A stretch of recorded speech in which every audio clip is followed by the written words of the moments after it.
My name is Victoria Murray and I'm the marketing manager for National Theatre Live and touring productions at the National Theatre. So National Theatre Live is the National Theatre's initiative to broadcast the best theatre productions to cinemas around the world.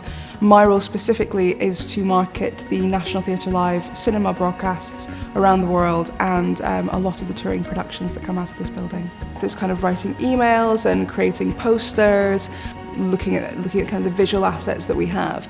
But then there's also communicating with a lot of our venues to make sure that they have what they need to market the live broadcasts, and working with our regional touring partners to support them when we're visiting and before we visit.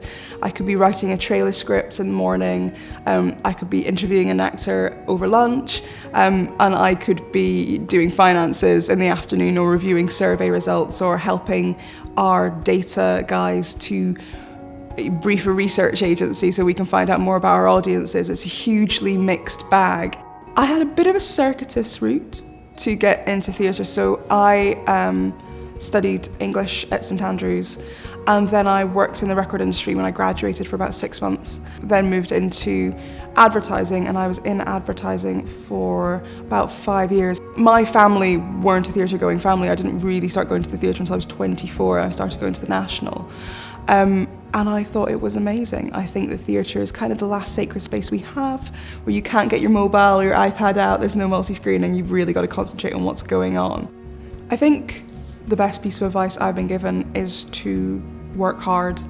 And I think that stands you in good stead. I think you can do things you wouldn't have expected if you just kind of put the elbow grease behind them, and to take a chance at doing new things. The piece of advice that I would give is to not panic about where your career is going or what you think you should be doing. Chase what you think is interesting. I don't know what I'm going to do next, but I've stopped panicking about it. I'll find something interesting and go after that, and that might be something completely different from what I'm doing now. And that's okay, that's fine. What you've got to do in your career is keep yourself interested, and you can only do that if you are doing something you find interesting.